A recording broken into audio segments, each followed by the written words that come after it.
ya no te respondían vete tú a saber hasta cuándo. Nos ponían otra vez en la cola, en la lista. Y como yo le decía hace un rato a algunas hermanas, nosotros somos una pequeña hormiga dentro de un mundo gigantesco de YouTube. Pero claro, para nosotros era muy importante que nos hicieran caso, que nos desbloquearan el canal.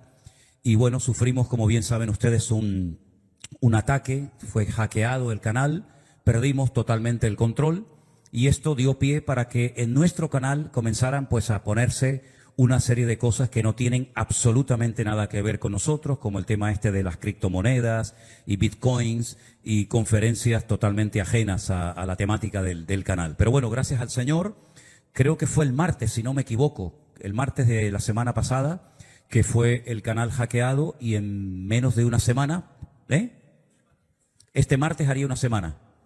Bueno, pues entonces gracias al Señor que en menos de una semana se ha recuperado el canal. ¿Qué ocurre? Hay algunas personas que han notado que estaban suscritos al canal pero que ahora ya no lo están, por lo que sea. Entonces lo que tiene que hacer simplemente, hermano, hermana, es volver a suscribirse al canal. Si le sale que está suscrito, bueno, está bien, no pasa nada. Pero si no está, vuelva a suscribirse, dele a esa campanita que hay a un lado. Yo sé que mi suegra Esperanza está viendo el culto ahora mismo y la pobrecilla está oyendo esto de hackeado, de la campanita, de suscríbese. Suegra, usted tranquila. Yo después falo con usted y le explico un poco lo que ha pasado, ¿no? Pero los que no están suscritos, sería muy bueno que se suscribieran, porque yo siento en mi corazón que de este ataque vamos a salir tremendamente reforzados. Y si antes había una cierta cantidad de personas suscritas, pues a ese 45, 47% de personas que fielmente siguen el canal pero que no se han suscrito, yo le pediría que lo hagan para que le demos una fuerte patada al diablo en la canilla y demostremos que vamos de gloria en gloria, de victoria en victoria y de bendición en bendición. En el nombre del Señor. Aleluya. Gloria a Dios. Gloria a Dios. Gracias a todos los hermanos que están escribiendo, pero como yo siempre les digo a todos los que están escribiendo, en el momento en el que yo empiece a predicar, no es el momento para estar mandando saludos y para estar mandando consejitos. Así que yo estoy viendo todos los cantidad de mensajes que están entrando, pero por favor, cuando yo empiece a predicar, dejan de estar escribiendo porque lo que tienen que estar es atentos. Y si tienen que escribir algo, escriban en una libreta lo que van a escuchar en el mensaje y no estando aquí, que no es el momento ahora. Los niños pueden pasar ya sus clases, por favor. Aleluya. Gracias a Dios. Pueden pasar y van a estar ahí atendidos. Si notan a los niños cada vez más flacos cuando salen de la escuela dominical los domingos, es que los pobrecitos están pasando calor y vamos a tener que arreglar dentro de poco también ese tema, ¿sí? Entonces, pero no se preocupen, hermanos. Después durante la semana le puede dar unas cuantas golosinas y el niño vuelve a recuperar otra vez los kilos perdidos. Elena tiene un anuncio para todos ustedes en esta tarde. Por favor, presten atención. Hasta comentarios de mi camisa están haciendo la gente, es increíble. Bueno, fuera bromas. Mis anuncios siempre son para las mujeres, lo siento por los hombres. Tenemos este martes el último desayuno de la serie, desayunos, ¿cómo? Que inspiran, ¿verdad? Esta vez va a tratar sobre Mical. Espero que estén pues leyendo de la historia de Mical y ya después en el desayuno que haremos aquí en la entrada de la iglesia para que haya más espacio que en la vivienda, pues entre todas ustedes comparten y somos muy enriquecidas las unas con las otras, ¿verdad? Porque distintos puntos de vista pues enriquecen muchísimo la historia. Así que nada, le esperamos a todas, están invitadas, aunque sean visitas, aunque hayan venido hoy por primera vez, igualmente está invitada. El martes está el anuncio, ¿verdad? Ah, sí, aquí está, es verdad. El martes a las 9:30 de la mañana, ¿sí? Si quieren traer algo para el desayuno, se hablan con Silvia. Pues nada más, Dios les bendiga a todos. Amén, muy bien, gloria a Dios. Sé que en esta tarde hay personas que están nuevas aquí con nosotros por primera vez, ¿es así? Si pueden levantar la mano las personas nuevas, Dios les bendiga por ahí también, allá atrás también hay personas nuevas. Solemos darle un aplauso de bienvenida a las personas que están con nosotros por primera vez. Dios os bendiga. Gracias. Después del culto siempre nos gusta obsequiar con una Biblia. La primera Biblia que usted tenga, nos gustaría regalársela a nosotros, a usted. Así que por favor no se vaya sin pedir su Biblia ahí al principio de la entrada de la iglesia para que se lleve este obsequio, y pienso que es el mejor regalo que usted puede recibir en esta vida. Lo que pasa es que la Biblia que le vamos a regalar no tiene la letra muy grande. Es una Biblia de letra normal. Entonces me pasó hace poco, no recuerdo exactamente dónde fue, pero se me acercó una hermana y me dice, con su Biblia recién regalada en la mano, y miraba la mía y me decía, pastor, quiero hacerle un cambio. Yo le doy la mía y usted me da la suya. Y le dije, no. Dice, sí, pastor, yo quiero esa. Y usted, digo, no, si yo lo entendí perfectamente, si muy listo no soy, pero hasta ahí llego. No le puedo dar la Biblia a mí, hermana. Pero es que yo quiero esa. Digo, ya, y yo también quiero muchas cosas, pero no puede ser. Ahora mismo no puede ser, hermana. Ahora la necesito para predicar. Así que si le dan una Biblia de letra pequeña, no me pida la mía, hombre. Que ya he regalado un montón de Biblias por ahí por medio mundo. Y esta es una de las que suelo utilizar habitualmente, ¿de acuerdo? Bueno, hermanos, damos gracias al Señor por esta tarde. Damos gracias al Señor por esta nueva oportunidad de poder estar aquí. Que el Señor les bendiga a todos. Y en estos días leía una historia que me impactó tanto. Una historia tan interesante. Antes de leer el pasaje bíblico, quisiera contarles esta pequeña historia. Se cuenta la historia de un agricultor que en Inglaterra estaba un día trabajando en el campo y de repente oyó unos gritos, un alarido de alguien que estaba pidiendo auxilio, socorro, y salió corriendo y se dio cuenta de que había un niño pequeño, que estaba ahogándose, estaba metido en un barro de color negro y estaba hundiendo poco a poco, y el niño, pues lógicamente estaba llorando, preocupado, nervioso, y este hombre, pues, lo sacó, le dio la vida, y bueno, imagínense, ¿no?, la alegría para el niño. El niño, cuando regresa a la casa de su padre, le cuenta lo sucedido, y al día siguiente apareció por la finca, por el terreno de este hombre, de este agricultor, un carromato muy pomposo, muy lujoso, con un hombre muy bien vestido, el cual se baja del carro y le dice a este agricultor, vengo a recompensarlo y a darle gracias por haber salvado la vida de mi hijo. El agricultor le dice, usted no tiene a mí que recompensarme absolutamente de nada, para mí ha sido un privilegio, un honor, lo volvería a hacer con su hijo, con cualquier otra persona, así es que usted no tiene a mí que recompensarme de nada. En ese momento sale el hijo del agricultor, y entonces este hombre rico inglés se le queda mirando y le dice, ¿ese niño es su hijo? Y el agricultor le dice, sí, efectivamente, este es mi hijo. Lo dijo, ¿no?, con orgullo, con alegría. Y le dice, le propongo un trato. Ya que usted no me quiere recibir nada como recompensa, déjeme que le dé una buena educación a su hijo. Deje que me lo lleve un tiempo y lo inscriba en un buen colegio, y que el día de mañana sea tan buena persona como usted, pero que tenga unos buenos estudios y una buena carrera. El padre accedió y el niño se fue un tiempo a estudiar.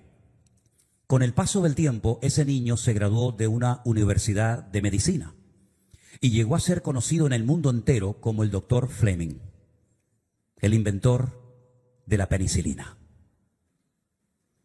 Años más tarde, aquel niño que estaba hundiéndose en aquel lodo, a punto de perder la vida, cae enfermo de pulmonía. ¿Y saben ustedes quién lo salvó?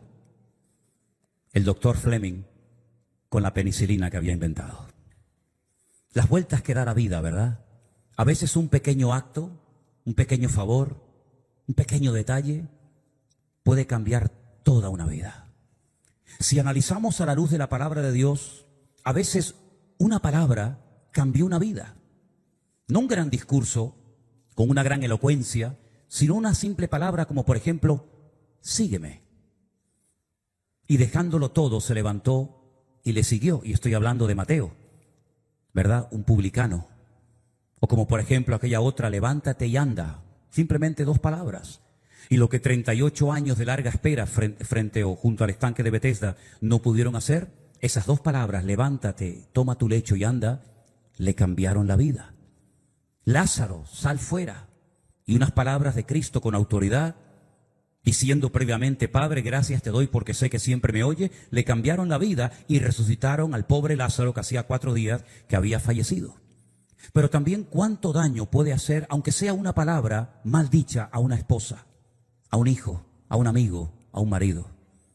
Las palabras tienen un poder tremendo para hacer bien o para hacer mal. Dijo un famoso político hace muchos años que no solamente se puede matar a una persona con un revólver o con un cuchillo, sino que también con palabras se puede destruir una familia. Con palabras se puede truncar la vida de un hijo. Con una mala palabra se puede destruir el futuro de una persona. Pero también con buenas palabras de aliento, de ánimo, etcétera, se puede edificar una vida y se puede dar esperanza a una persona que incluso tal vez llegó a pensar hasta en quitarse la vida porque no merecía la pena vivir ni un minuto más sobre la faz de la tierra. Por eso uno de los regalos más maravillosos que Dios le ha podido hacer al ser humano es su palabra. Porque si con nuestras palabras podemos hacer mucho bien o mucho mal, imagínense ustedes el beneficio tremendo que puede producir la palabra nada más y nada menos de Dios en tu vida, en tu matrimonio, en la iglesia, en tu familia. Por eso encontramos en la palabra de Dios, en la Biblia, expresiones como lámpara es a mis pies tu palabra y lumbrera mi camino. Porque la palabra de Dios ha traído luz, ha quitado mucha ignorancia, mucha ceguera, muchas escamas de los ojos. ¿Cuántos testimonios, cuántas vidas en estos últimos años se han puesto en contacto con nosotros, viendo los cultos por las redes sociales, dándonos gracias, no a nosotros, sino en definitiva al Señor, porque la palabra tocó sus corazones, la palabra trajo ese aliento, esa esperanza, ese ánimo a esa familia, a esa vida, a ese enfermo, a ese preso, a esa persona que incluso, como nos pasó en una ocasión en Santiago de Chile, un policía se quería quitar la vida, ¿verdad? Y tantas vidas que han sido transformadas por el poder de la palabra de Dios. El mismo Pedro se dio cuenta en cierta ocasión y dijo: Señor, ¿a dónde vamos a ir? La gente te abandona, la gente te cuestiona los mensajes, la gente se enfada porque a veces predica ciertas y determinadas cosas duras o difíciles de entender, pero nosotros hemos entendido que ya no hay ninguna parte, ya no hay nadie a quien poder recurrir, porque tú tienes palabras de vida eterna. ¿Cuántos dicen amén? Así que la palabra de Dios es un regalo maravilloso que Dios nos ha dado, y yo espero que todos y cada uno de ustedes tengan la Biblia como la base y el fundamento de tu vida.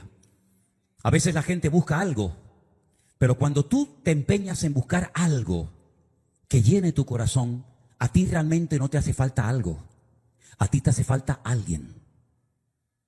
Y ese alguien es nuestro Señor Jesucristo, el cual dijo en su palabra: yo he venido para darte vida, y vida en abundancia.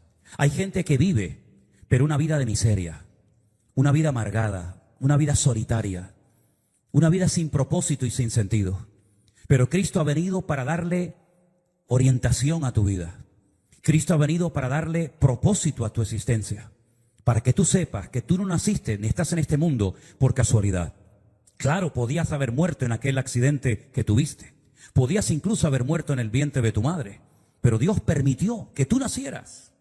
Muchos se quedaron tal vez por el camino, pero tú lograste nacer porque ya desde el vientre de tu madre Dios clavó su mirada en ti y naciste con un objetivo, con un propósito, con una razón de ser. Olvídate de lo que te dijeron tus padres de negativo.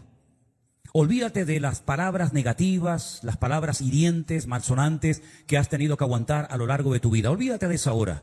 Y ahora deja que la palabra de Dios, que es un bálsamo para tu alma y para la mía, sane todas las heridas que hay en tu corazón y en tu alma en esta tarde. Amén, hermanos. Salmo 73, titulado El destino de los malos. Parece el título de una película del oeste. El destino de los malos.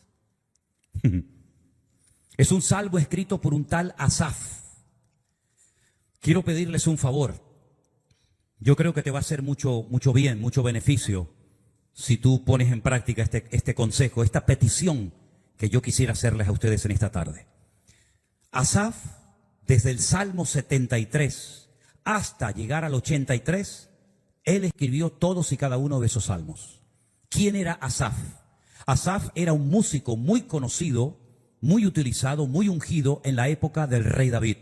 Y probablemente muchas de sus salmos, de sus canciones, se cantaron en el templo cuando Salomón, el hijo de David, lo construyó. Yo lo que os pediría es que, como son 10 salmos desde el 73 hasta el 83, escritos por Asaf, léanse cada día uno.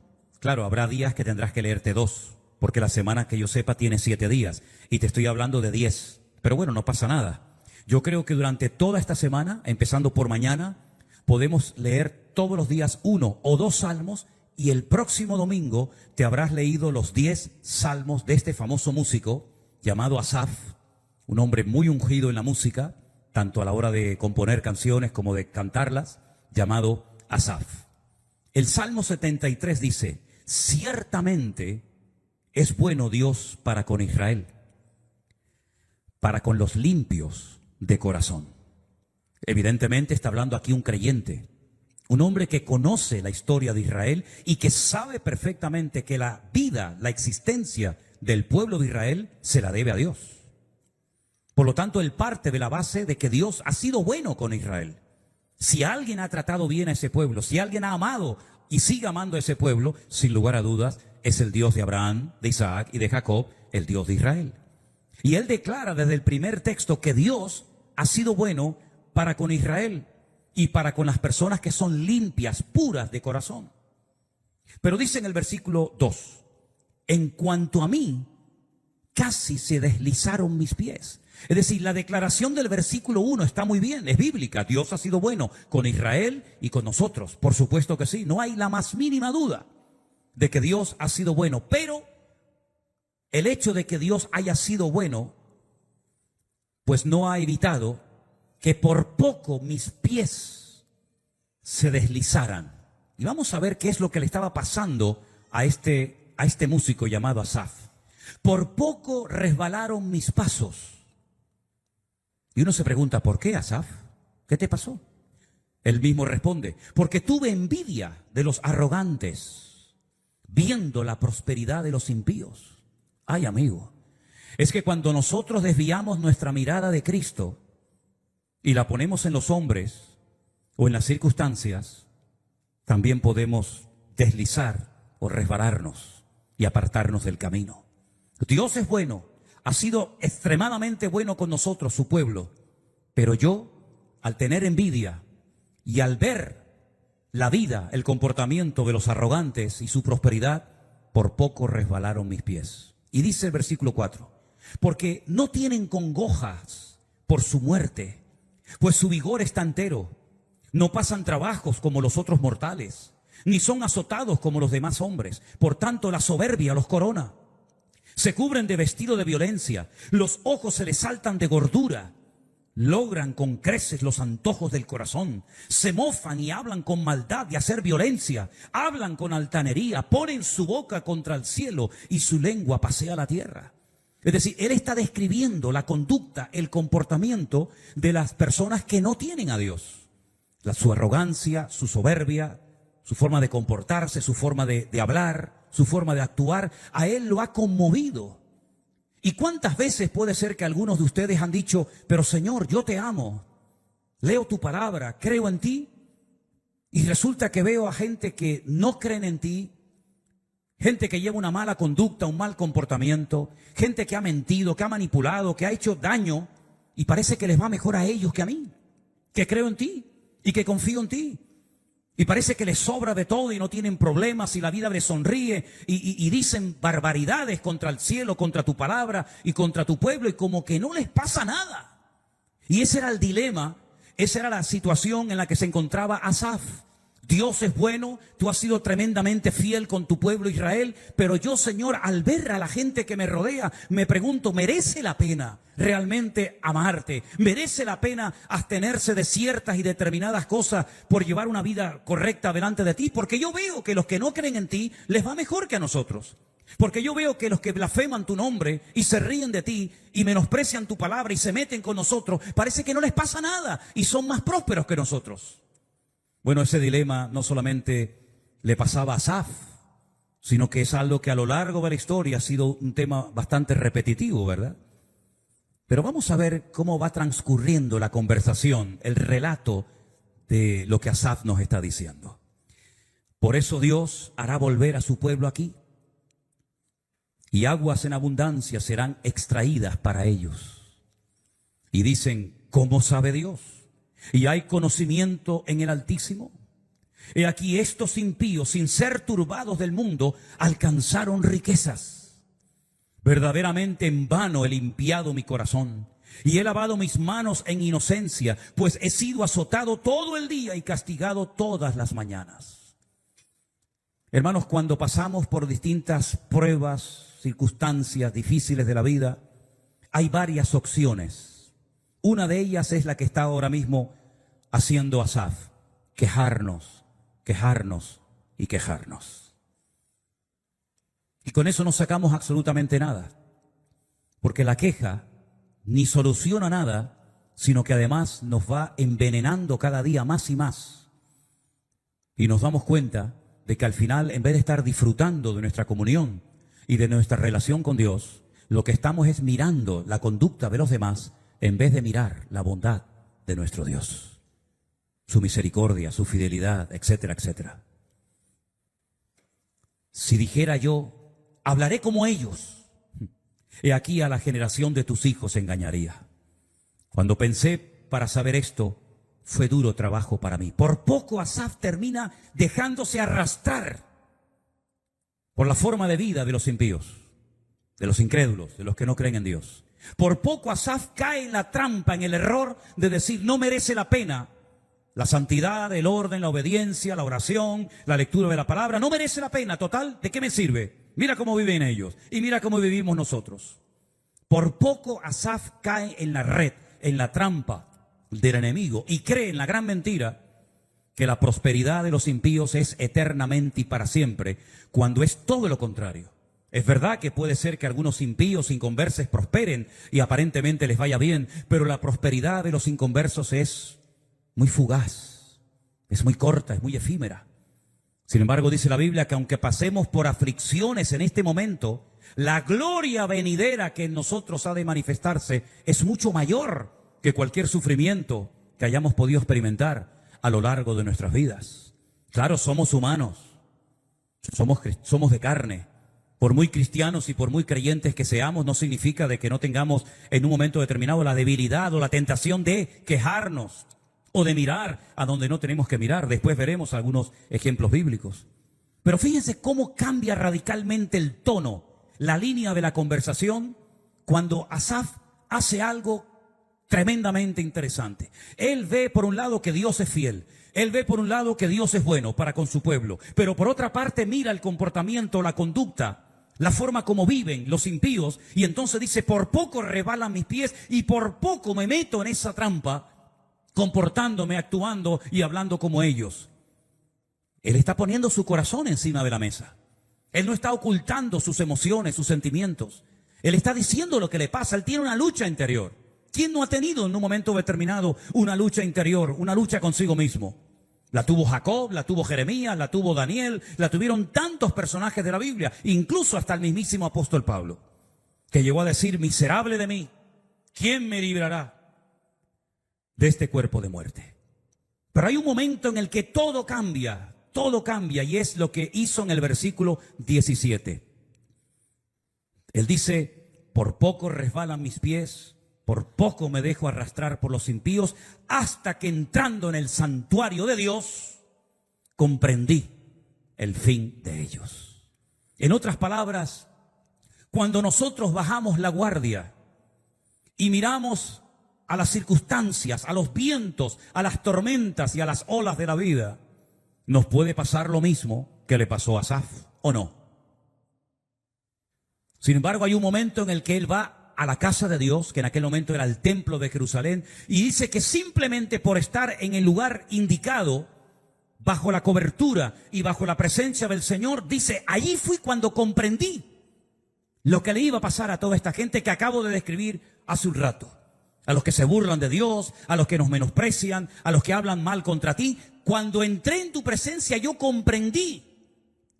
Mis pensamientos fueron transformados, porque comprendí lo que les va a pasar. Ciertamente los has puesto en deslizaderos, en asolamientos los harás caer. Cómo han sido asolados de repente. Perecieron, se consumieron de terrores. Como sueño del que despierta, así, Señor, cuando despertares, menospreciarás su apariencia. Se llenó de amargura mi alma y mi corazón sentía punzadas. Tan torpe era yo que no entendía. Era como una bestia delante de ti. Con todo yo siempre, siempre estuve contigo. Me tomaste de la mano derecha, me has guiado según tu consejo y después me recibirás en gloria. Y ahora comienza a hablar de una forma diferente. ¿Por qué? Porque está en la presencia del Señor. Y cuando uno está en comunión con el Señor, aunque nada a tu alrededor cambie, aunque vivas con la misma gente, en el mismo lugar, en el mismo ambiente, con las mismas actitudes y malas palabras, cuando estás en comunión con el Señor, Él dice que cambió su forma de hablar, diciendo: ¿a quién tengo yo en los cielos sino a ti? Y fuera de ti nada deseo en la tierra. Hemos cantado una canción más o menos con esta letra, ¿no? Mi carne y mi corazón desfallecen, mas la roca de mi corazón y mi porción es Dios para siempre. Porque aquí los que se alejan de ti perecerán. Tú destruirás a todo aquel que de ti se aparta. Pero en cuanto a mí, el acercarme a Dios, ¿qué? Es el bien.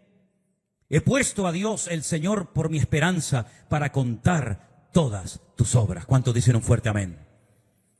Fíjense cómo el salmo va cambiando, ¿verdad?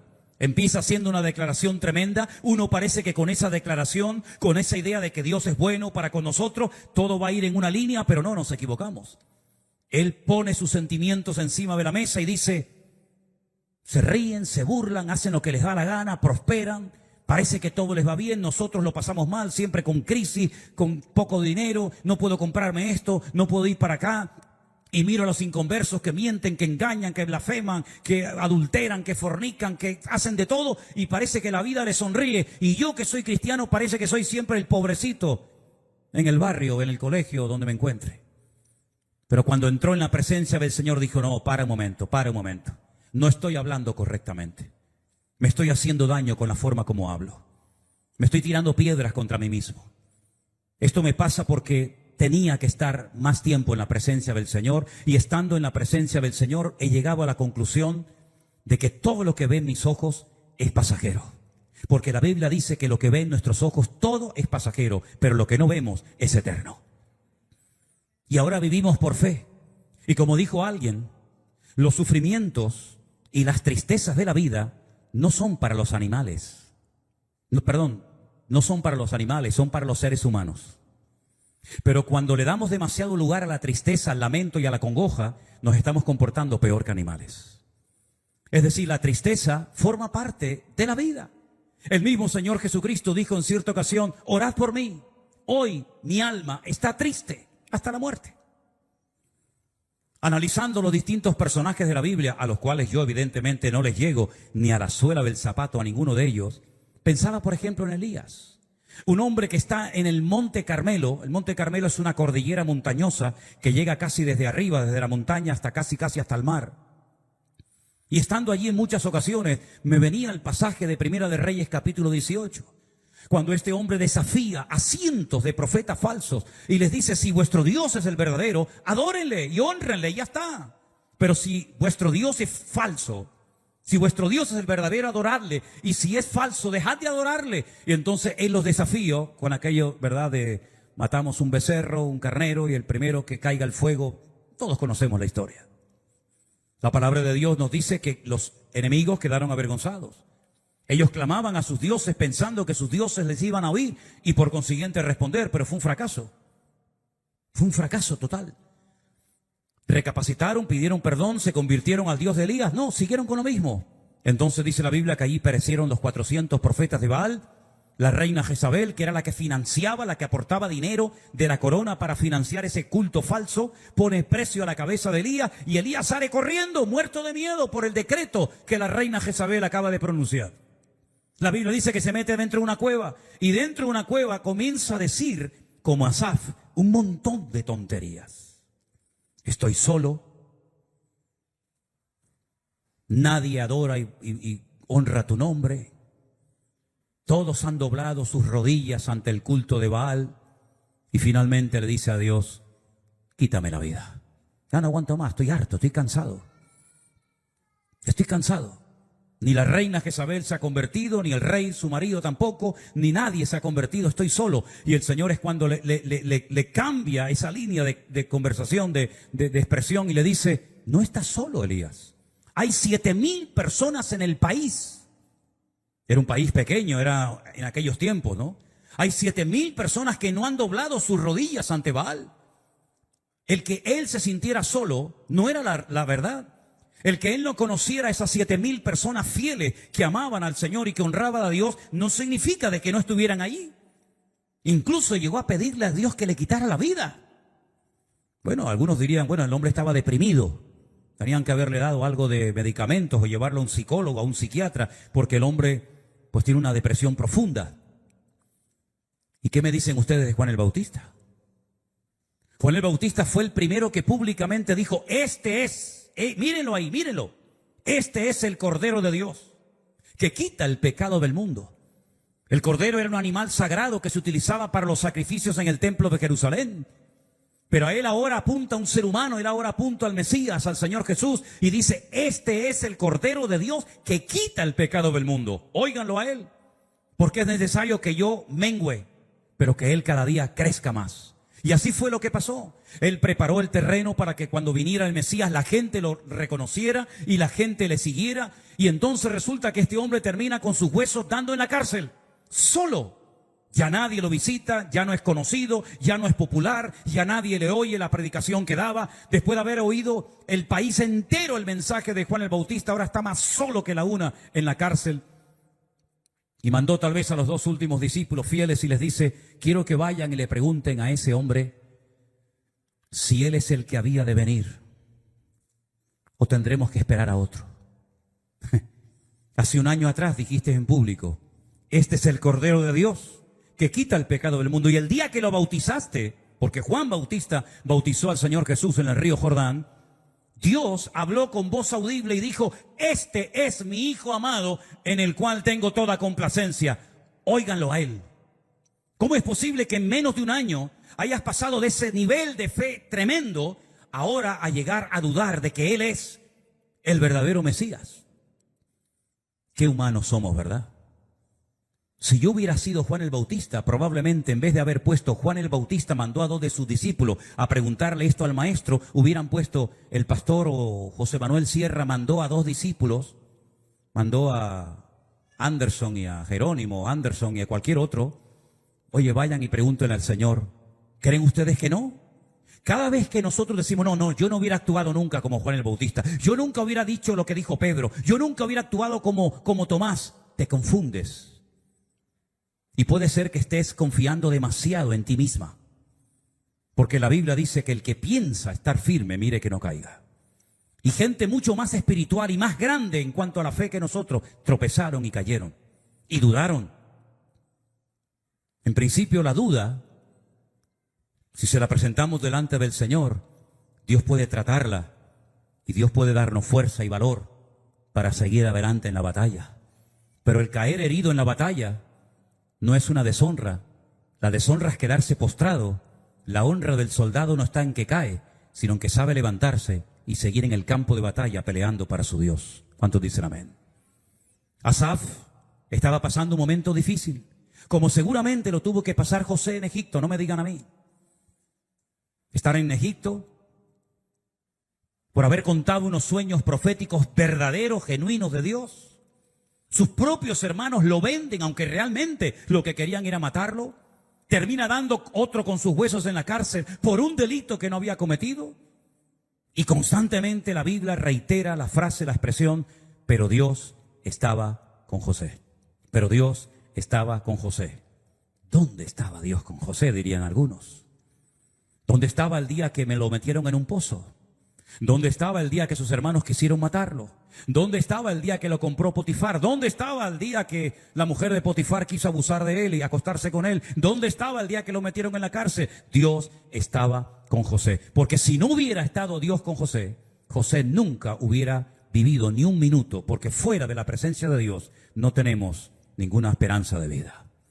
Lo mismo podía haber dicho David, ¿qué daño, qué pecado he cometido yo? Yo estaba tranquilamente cuidando las ovejas de mi padre. Yo nunca busqué A mí me buscaron, a mí me dijeron que fuera a la casa de mi padre, que había un profeta llamado Samuel que quería ungir al siguiente rey de Israel. A mí me llamaron, yo no sabía que estaba el profeta en Belén de Judea. Y cuando yo llegué allí, aquel profeta dijo delante de toda mi familia, este es el siguiente rey de Israel. Y a mí me echaron un aceite de la unción sobre mi cabeza que yo nunca pedí, que yo nunca busqué. Yo jamás en mi vida pensé en llegar a ser rey. Yo era un simple pastor de ovejas. Y desde ese día que Dios me ungió, toda mi vida comenzó a cambiar. Porque la unción y la bendición y el respaldo de Dios siempre traerá persecución y celos y envidias. Lo sabemos. Y el mismo rey de Israel, fíjate, con la cantidad de obligaciones y de privilegios que tenía el rey de Israel, se fija, como dijo David, en una hormiga, en el que menos problemas te va a crear. Te obsesionaste con él. Y toda tu vida, tu dinero, tus soldados, tu tiempo, todo lo invertiste en querer matar la vida de David. ¿Qué daño había hecho David? Cuando David le salvó la vida en varias ocasiones, cuando David lo amaba, cuando David lo respetaba, es que la unción de Dios trae persecución. Decía Aristóteles, si no quieres que te critiquen, no digas nada. Decía Aristóteles, si no quieres que te critiquen y digan nada mal de ti, no hagas nada. No seas nadie. No existas y entonces no te criticarán. Eso lo decía Aristóteles, fíjate tú. Pero en el momento en el que tú quieras ir en serio con Dios, tarde o temprano, esa presencia, esa gracia de Dios sobre tu vida, el diablo intentará arrancártela como sea. Porque él sabe cuáles son tus debilidades. Él te conoce perfectamente. Y para él serías un trofeo de guerra el que tú cayeras en sus redes y te pasara lo que estuvo a punto de sucederle a Asaf, que por poco resbalan mis pies. Tal vez por eso dirá el autor de la carta a los Hebreos, cuidad vuestra salvación con temor y temblor, no sea que nos deslicemos y nos pase lo mismo que le pasó a tanta gente que salió de la esclavitud, pero que no lograron entrar en la tierra prometida. ¿Cuál fue el delito de Daniel? ¿Orar? ¿Eso es un delito? Bueno, hoy en día, ¿verdad? Hay pecados que sí son delitos, pero ya la mayoría de los pecados ya no son delitos en ninguna nación de la tierra. Pero el delito de Daniel, ¿cuál fue? Orar.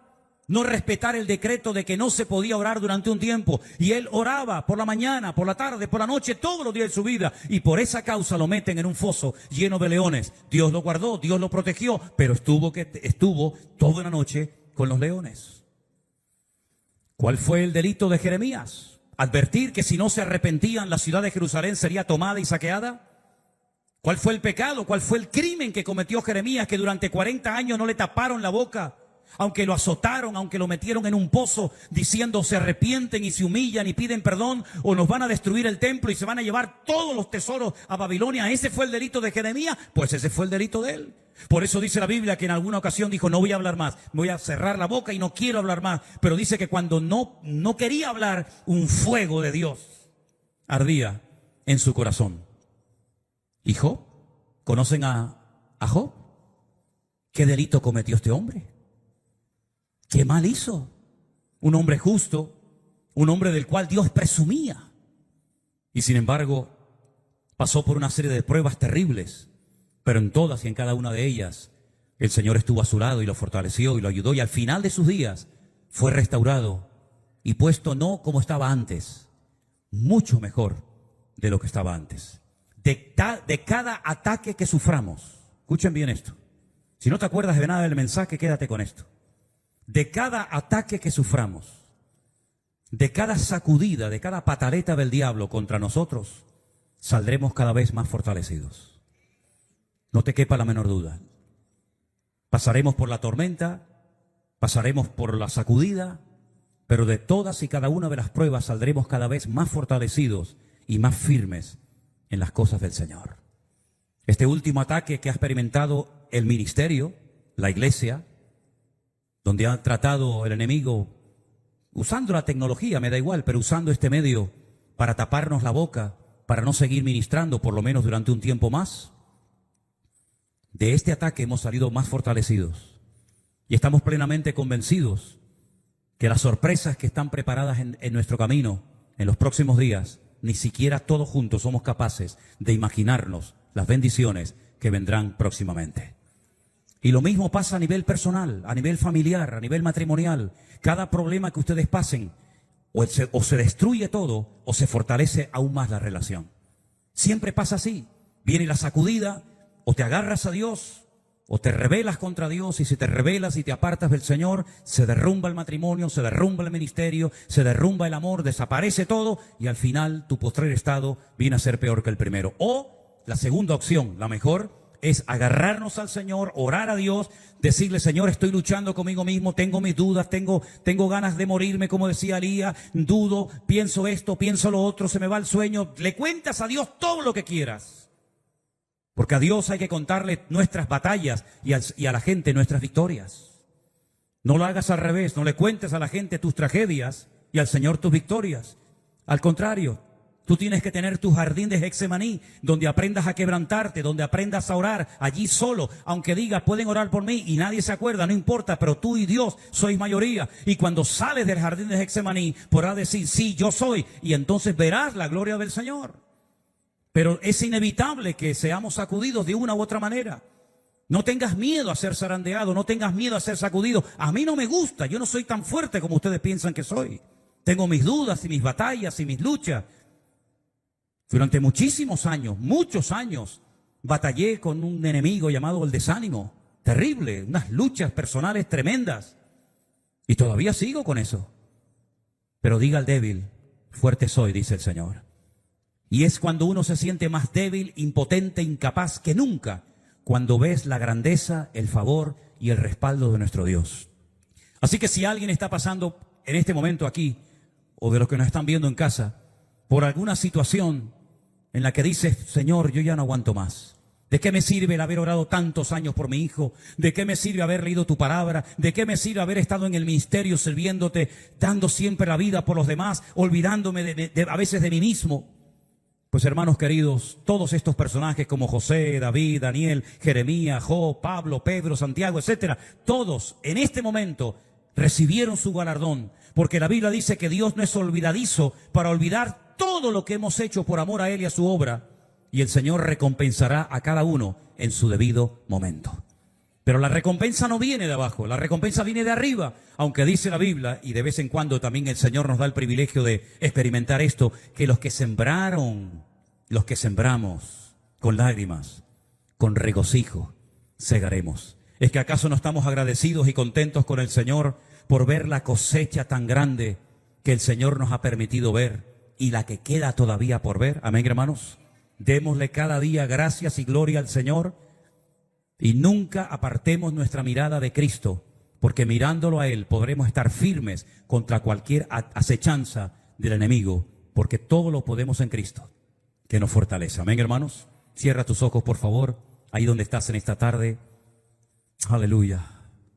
Dale gracias al Señor en estos momentos por esta oportunidad de haber escuchado su palabra, de haber recibido este aliento, este aire fresco delante del Señor, y podemos decir que empezamos la semana en una rotunda y contundente victoria, hermanos, porque después de la tormenta viene la calma y después de la prueba viene la bendición. Así que yo quisiera que en esta tarde, ahí donde están ustedes, cierren sus ojos y le digan al Señor: gracias, Señor, de todo corazón, porque tú has sido bueno y para siempre es tu misericordia. Asaf pasó por luchas, por pruebas tremendas, pero él empieza el salmo diciendo: bueno es Dios para con Israel y para con los limpios de corazón. Y mira cómo termina el salmo: he puesto en Dios mi Señor mi esperanza para contar todas sus obras. Lo que hay en medio, las luchas, las pruebas, las tormentas, las dificultades, bueno, pero mira cómo termina el salmo, diciendo: voy a contar las maravillas de Dios. Y mañana, cuando oigamos nuevamente ese devocional, y cuando, si el Señor me permite, hacer el pastor online y todo lo que solemos retransmitir, contaremos las maravillas del Señor y dirán entre las naciones: grandes cosas ha vuelto a hacer otra vez el Señor en este pueblo. Aleluya. Gracias, Señor, por tu fidelidad. Gracias, oh Dios, aleluya, te bendecimos. Te damos la gloria y la honra en esta tarde, bendito Dios, por este privilegio tan maravilloso de tenerte a ti en nuestras vidas.